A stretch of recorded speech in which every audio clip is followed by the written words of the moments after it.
Hello students, welcome back. Today we are going to study about the basic relationships that we need to find the national income. Now, as we have discussed before, we know that national income is what? National income is NNP at FC. That is what is NNPFC. NNPFC stands for Net National Product at Factor Cost. Okay, so to find national income, we are going to use three different formulas to find the national income. But वो तीनों formulas आपको directly national income की value नहीं देंगे, आपको उससे जो answer आएगा उसके ऊपर कुछ बेसिक रिलेशनशिप्स इम्प्लाई करने पड़ेंगे, फॉलो करने पड़ेंगे to find out the national income या any other aggregate that is being asked. Okay, so what are those basic relationships? These are the basic relationships. There are three basic relationships that you will come across in national income questions. Numericals questions from this on the basis of these three basic relationships, या फिर आपके give reasons questions भी आ सकते हैं.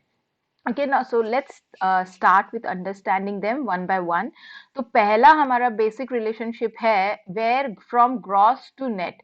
Now what is gross? Gross is something where the total value of the good is being considered. अगर आप depreciation बोलोगे तो sorry, अगर आप investment बोलोगे तो investment में पूरा का पूरा capital जितना भी आपका stock है, whatever goods you have been purchasing, whatever goods you have purchased, it will include everything including उसका cost of depreciation. पर जब आप net पढ़ते हो तो net में आप depreciation का जो charges है, depreciation cost, वो सब remove कर देते हो. So that is the difference between cost and net. In cost, depreciation is already included. In net, you don't include depreciation. तो ग्रॉस की वैल्यू ऑब्वियसली क्योंकि उसमें डेप्रिसिएशन ऐड होता है ज्यादा होती है और नेट की वैल्यू हमेशा कम होती है. तो अगर आपका क्वेश्चन में ग्रॉस एंड नेट से रिलेटेड कुछ क्वेश्चंस आ जाते हैं, then suppose you have to move from gross to net. For example, you have to move from GDP to NDP. ठीक है, तो यहाँ पे जब आप जीडीपी से एनडीपी जा रहे हैं, सब कुछ सेम है, बस चेंज क्या हो रहा है, ये जी और N. This gross and net takes place in the first position. ये जो फर्स्ट अल्फाबेट्स होते हैं आपके एग्रीग्रेट्स के, वो रिप्रेजेंट्स करता है. तो यहाँ पे आप देख सकते हो कि it is moving from gross to net. Gross is a larger term, net is a smaller term. तो आप लार्जर से जब स्मॉलर जाओगे तो obviously you will do what, you will do the operation minus. अब आप क्या माइनस करोगे, दोनों के बीच में फर्क क्या है, दोनों में के बीच में फर्क है डेप्रिसिएशन का.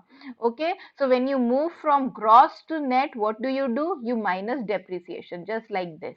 Okay, and vice versa, when you move from net to gross, suppose आप नेट से ग्रॉस जाने की कोशिश कर रहे हो, in this case this one, अगर आपको नेट से ग्रॉस पे जाना है, net will be smaller term क्योंकि उसमें डेप्रिसिएशन नहीं रहता, और ग्रॉस बड़ा टर्म है. आप छोटे से जब बड़े के टर्म में जाओगे तब क्या होगा, तब आप ऐड करोगे कुछ, you will add. And what will you add, you will add depreciation.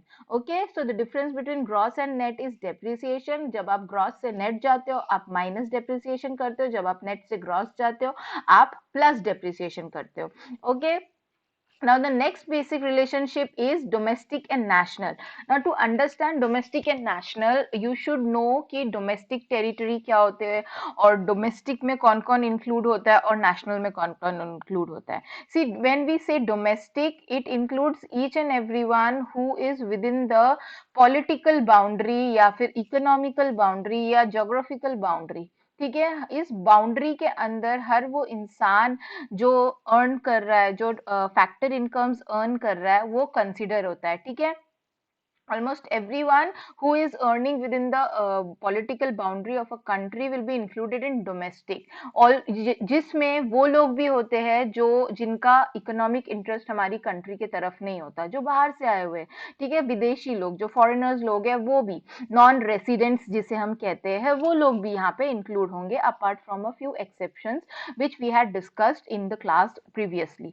Okay, और नेशनल में क्या होता है, नेशनल में it is not limited to domestic boundary. National में the income, the factor income earned by the normal residents is considered. Okay, अब normal residents क्या होते हैं? नॉर्मल रेसिडेंट्स हर वो इंसान होगा जो 1 साल से ज्यादा एक जगह पे रह रहा है और उनका इकोनॉमिक इंटरेस्ट उनकी तरफ है, ठीक है। The person is staying at a particular place for more than 1 year and with in residing with in the boundaries, और उनका इकोनॉमिक इंटरेस्ट उस कंट्री की तरफ है। Now what do you understand by economic interest? Economic interest means the basic activities of consumption, production, distribution, savings, expenditure, जिसका रहना पीना खाना सब एक जगह पे होती है, तो हम कहते हैं कि हाँ उस इंसान का इकोनॉमिकल इंटरेस्ट उस कंट्री की तरफ है। सपोज फॉरेन से कोई इंसान आता है हमारी कंट्री में, 1 साल से ज्यादा रह रहा है for some work, for maybe he is working somewhere, तो 1 साल से ज्यादा अगर रह रहे हैं, ठीक है, प्लस उन्होंने यहाँ पे अपना बैंक अकाउंट में अपना खाता खोल लिया है, यही के पैसों से वो अपने डील्स कर रहे हैं, he is doing his expenditure, savings, तो क्या होगा, वो इंसान, that mister X Y Z will be considered as a normal resident, ठीक है। और नेशनल इनकम में नॉर्मल रेसिडेंट्स की कमाई होती है।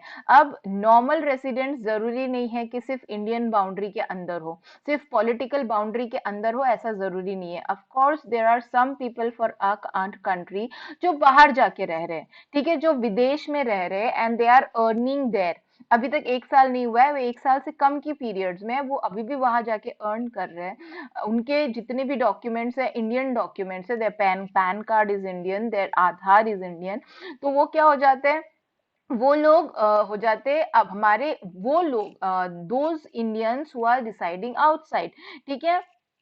So from this you get the concept of NFIA. Now what does NFIA stands for? NFIA stands for net factor income, okay, from abroad, ठीक है। Net factor income from abroad, यानी abroad से हमारे बाहर की कंट्री जगहों से हमारे कितना कमाई हुई है, that we have to calculate. Now how do you find NFIA? There is a formula to find NFIA. The formula for finding NFIA is factor income earned by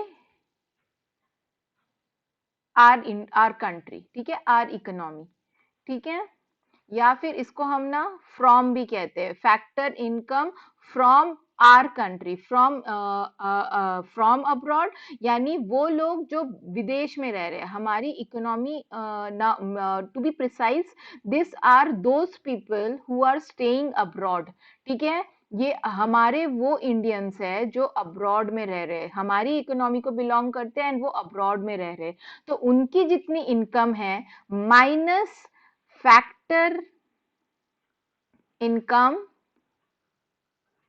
earned by foreigners, ठीक है, factor income earned by foreigners, okay, ये हो गया हम लोग का NFIA। This NFIA can be used to find out कि ठीक है, what happened, oh my goodness, something is moving, just hold on please।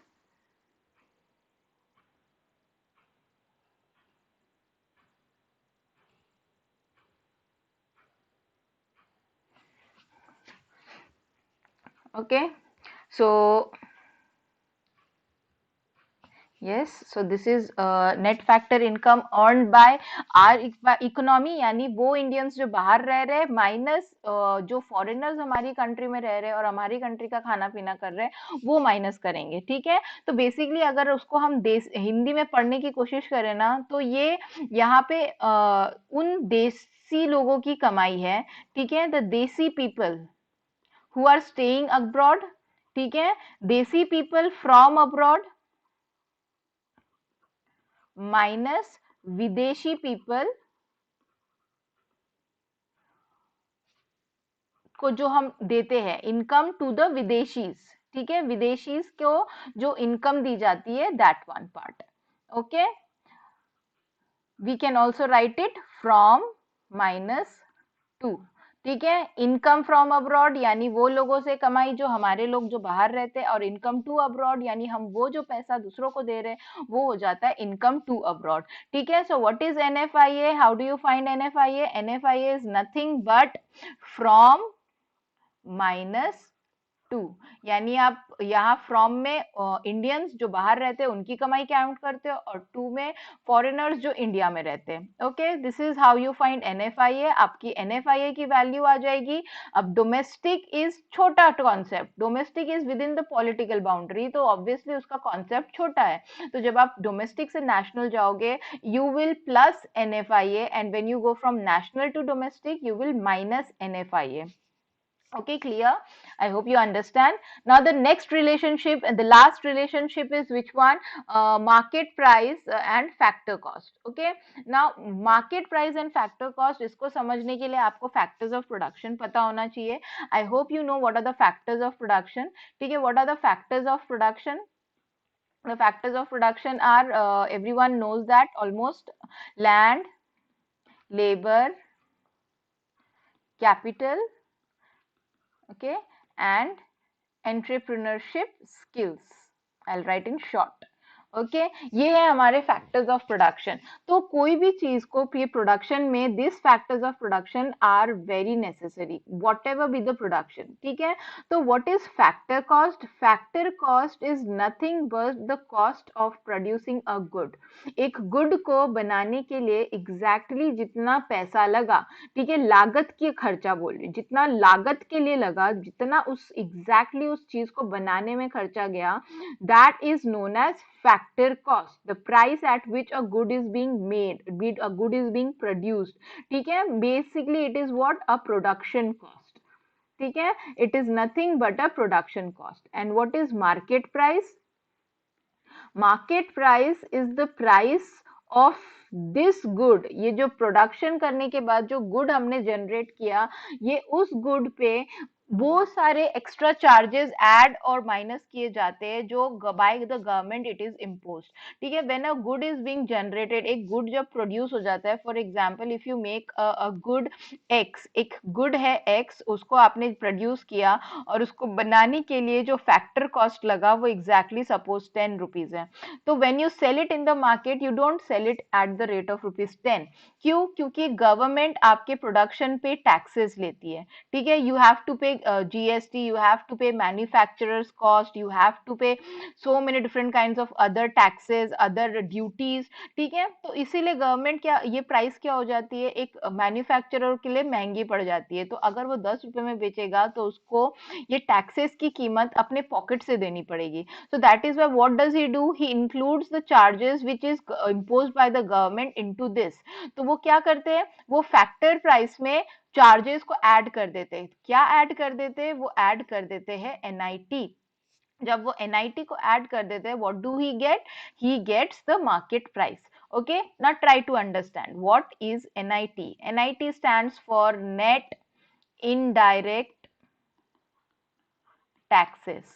Okay, NIT stands for net indirect taxes. How do you calculate net indirect taxes? It is indirect taxes minus subsidies. Okay, so indirect taxes में से आप subsidies निकाल दो, जो value आएगी वो होती है हमारी एनआईटी। इनडायरेक्ट टैक्सेस क्या होते हैं? हर वो टैक्सेस जो गुड्स एंड सर्विसेज पे लगती है, जिसका बर्डन हम डायरेक्टली नहीं इनडायरेक्टली पे करना पड़ता है बियरर को, वो इनडायरेक्ट टैक्सेस होती है। And what are subsidies? Subsidies are financial benefits या financial aids given by the government और any other body for a particular production. ठीक है, गवर्नमेंट जैसे एलपीजी गैसेस पे सब्सिडीज देती है, वैसे ही फार्मर्स को सीड्स के ऊपर सब्सिडीज देती है। तो बहुत सारे सब्सिडीज होती है जो कुछ चीजों के प्रोडक्शन पे दी जाती है। तो what does this indirect taxes की कीमत उनको ऐड कर देंगे। This indirect taxes will increase the price of factor cost and this subsidies will decrease the price of factor cost. So आप total एक साथ इसका calculation करोगे, net indirect tax is equals to indirect tax minus subsidies, you'll get a value. उसकी value जब आप factor cost पे add करते हो यू गेट मार्केट प्राइस। ठीक है, suppose GDP at FC is equals to 120 crores. Okay, and NIT is equals to suppose 20, तो फिर आपका GDP एट MP कितना होगा? GDP at MP will become nothing, आपका FC से जब MP जाते हो आप क्या हो जाता है, यू एड अप, तो you will what you will do GDP at FC plus NIT which is equals to 140. ठीक है, so this will be some basic kinds of numericals which you will be using when you solve questions of national income. ठीक है, तो ये है आपके 3 basic relationships. I hope you understand.